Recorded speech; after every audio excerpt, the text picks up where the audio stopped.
How to make and generate image to video on KLING AI. In this video, I will show you how to do this. Follow and watch this video till the end. Open KLING AI like this. And right now, guys, you should go and click here on this plus icon. Right now, click video to image or image to video. And right now, you have to upload the image. Click here. And for example, if you want to select it from your camera roll or just you want to take a photo, for me, I would choose this option to take a photo. So for example, I would take this photo now. Click OK.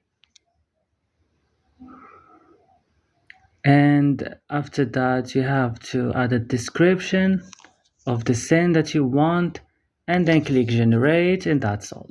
Don't forget to like and subscribe and